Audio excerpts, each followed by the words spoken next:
역시 뭐 저도 우리 문재인 후보님께 좀 몇 가지 여쭤보도록 하겠습니다. 대한민국 경제가 어렵습니다.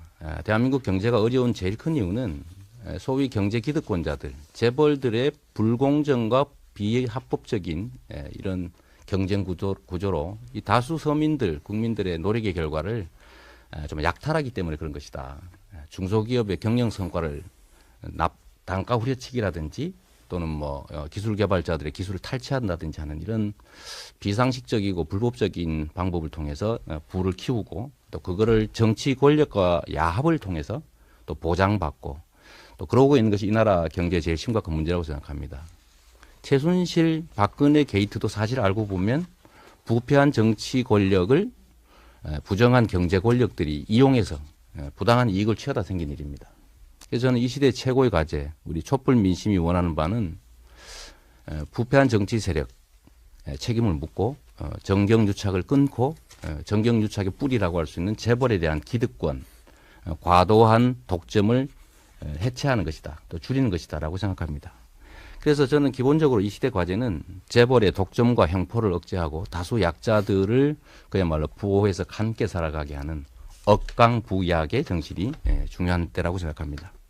근데 안타깝게도 제가 보기에는 우리 문재인 후보님께서는 재벌 개혁을 말씀은 하시는데 실제로 자세히 내용을 들여다보면 재벌에게 이익을 주거나 재벌의 부당한 이익 구조를 그대로 유지하게 하거나 또 재벌들과 인적 관계를 심하게 맺거나 이런 요소들이 보입니다. 그래서 단문으로 하나 여쭤보면 얼마 전에 제가 집회 현장에서 한번 여쭤봤는데요. 재벌들의 준조세 16조 4천억을 없애주겠다라고 공약을 하셨는데 이 16조 4천억 중에 비자발적 후원금은 1조 4천억 정도고 무슨 개발에 따른 이익을 얻기 위해서 생기는 부담, 뭐 학교용지 부담금, 개발 부담금, 뭐 이런 기금 부담금 이런 것들이 있습니다. 이런 거는 다 법정 부담금인데 이게 한 15조 원 정도 됩니다. 이걸 지금 폐지하겠다고 공약을 해주셨는데 일단 진심이신지 혹시 착오에 의한 게 아닌지 한번 여쭤보고 싶어요. 근데 이 준조세라는 의미를 조금 오독하신 것 같은데요. 아까 방금 말씀하신 법정 부담금 그것은 법에 근거한 것인데 그것이 뭐가 문제겠습니까? 지금 우리가 문제 삼는 것은 법에 근거하지 않는 정경유착의 수단으로 오가는 그런 검은 성격의 돈. 이분 같은 경우에 미르재단, K스포츠재단에 출연한 돈, 또 뭐죠? 청년희망재단 이런 데 출연을 강요당한 돈, 또는 전국 곳곳에 이 창조혁신센터 만들면서 재벌들에게 하나씩 떠안겨서 부담시킨 그런 일들, 과거에 일회재단 이런 것처럼 맞으면 퇴임 후를 대비하는 그런 식의 자금을 요구하는 이런 일들을 못하게 막겠다는 것이고, 그 다음에 아까 준조세에 이제 16조는 그런 정도로 금액이 많다는 것을 표시한 것이죠. 아닙니다. 그때 지금 이제 방송을 보시는 분들도 뜻은 그렇게 분명히 하십시다. 어쨌든 법에 근거한 것을 말한 것이 아니고 법상 근거가 없는 것을 권력의 힘으로 이렇게 강요해서 받아내는 것을 말하는 것이다라고 분명히 하고요. 법정 부담금도 문제가 영 없는 것은 아닙니다. 왜냐하면 후보님 제가 질문하는 걸 좀 저도 좀 말씀드릴 기회를 제가 그 점을 동의합니다. 요만만 조금 왜냐하면 이것도 일종의 세금적인 성격인데 그렇다면 국회의 그 예산심의 뭐 이런 통제를 받아야 되는 것이거든요. 이 법정 부담금이 그런 통제를 벗어나는 수단으로 이렇게 많이 사용되고 있는 것은 그런 부분들은 다시 한번 좀 되짚어 봐야 될 부분이라고 생각해요. 제가 말씀드리는 것은 그날 후보님 발언하실 때 16조 4천억이라고 콕 집으셨거든요. 그다음에 정경련이 계속 요구하는 게 법정 부담금과 비자발적 후원금을 합친 준조세를 폐지해달라라고 하는 게 정경련의 민원사항입니다. 근데 그때 문 후보님께서는 비자발적 후원금 1조 3천억을 못 내게 하겠다고 하면 누가 뭐라고 하겠습니까? 그런데 분명히 준조세를 폐지하겠다고 하셨고 16조 4천억이라고 했는데 그중에 15조 원은 법에 정해져 있는 개발 부담금, 학교용지 부담금 이런 것들입니다. 이 15조 원을 감면해 주겠다고 공약을 하셨는데 아니라고 하시면 저는 먼저 정리하고 넘어가겠습니다. 예, 아까 그때 표현이 잘못된 겁니까? 분명히 말씀드렸고 네. 뿐만 아니고 좋습니다. 네. 그러면 제가 받아들이고요. 이런 이제 비법정 부담금도 아까 2조 얼마 했는데 저는 아까 그 창조혁신센터를 아니, 알겠습니다. 당긴 저기, 거라든지 예. 이해하겠습니다. 실제로 우리가 파악하지 못하는 그런 것까지 포함하면 훨씬 더 많을 것이라고 네. 생각해요. 일단 이해하겠습니다. 그게 이제 그러면 정경유착의 준조세 네, 문제는 것이죠. 뭐 그렇다 치고 그러면 복지 증대도 하셔야 되고 증세도 필요하시다고 하면서 왜 법인세는 증세 대상에서 빼고 계십니까? 법인세 제가 잠깐 이게 안 보이는 방송이라 좀 그러긴 한데 아니, 대표님 아니, 문 후보님만 보시라고 좀 보여드리면 법인세는 거의 늘어나지 않고 있고요. 이 소득세 국민의 세금은 23조 원이 늘어났습니다. 자, 우선 네. 이 근데 부분, 왜 우선 이 부분은 좀 분명히 할 것은 법인세 정세는 우리가 일자리 회사이라든지 복지 회사이라든지 네. 또는 아까 우리 뭐 이재명 후보님의 공약 같으면 기본소득 보장을 하기 위한 재원 대책으로 이야기되는 것이고 네. 그것하고 재벌 개혁은 다른 것이죠. 자, 그 말씀을 우선 드리고 그다음에 저는 또 법인세 정세를 하지 않겠다고 한 바가 없습니다. 정세가 필요한데 정세가 순서가 있다. 첫 번째로는 우리 이명박 박근혜 정부 들어서 오히려 서민들이 더 많은 세금 부담하게 되고 부자들이 세금이 줄어드는 이런 식의 조세의 제가 먼저 극심한 불평을 확인 하나 이루어졌거든요. 머니투데이에 각 캠프에 증세 대상을 물었을 때 문재인 후보님과 안희정 후보님은 증세 대상에서 법인세를 뺐습니다. 그리고 지금 계속 말씀이 법인세 증세 여부는 논란의 대상이다, 딜레마다라고 표현도 하셨고 아니죠.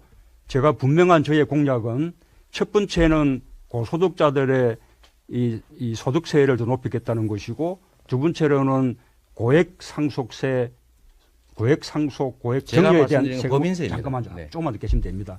그 다음에 자본소득에 대한 과세를 강화하겠다는 것이고 네. 그 다음 단계로 법인세 실효세율을 높이겠다는 것이고 그래도 부족하다면 법인세 명목세율 인상까지도 갈 수 있다라고 제가 순수껏 답을 한 것이죠. 그 부분은 제 공약을 확인하시면 될 거라고 봅니다. 계산을 해보시면요. 문 후보님이 하시고자 하는 각종 정책에 법인세 증세가 없이는 불가능합니다. 한번 언제 기회 되면 계산해 보시고 법인세에 대해서는 분명히 지금까지 언론에 발표된 거나 말씀이나 법인세에 대해서 소극적이신 건 사실입니다. 국민이 판단하겠죠.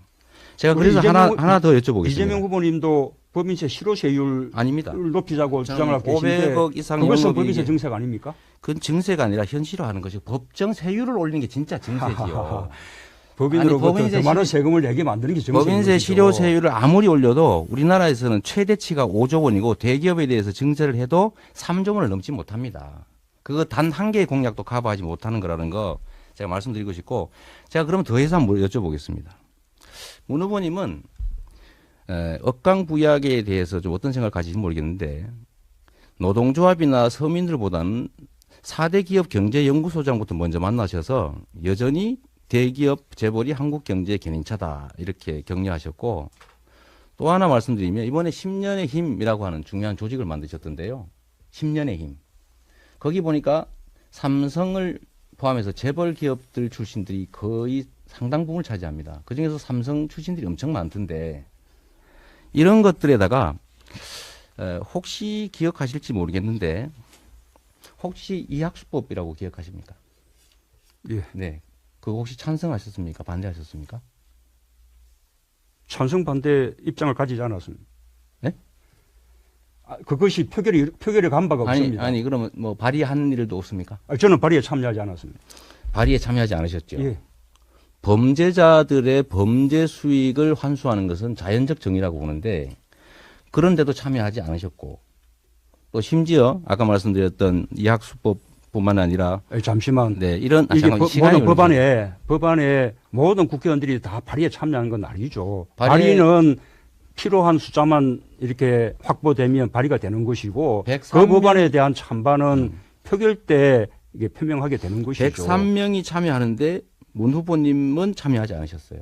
그리고 전당대회 전에는 참여하겠다고 말씀하셨다가 당대표 되신 다음에 유구무원하셨습니다.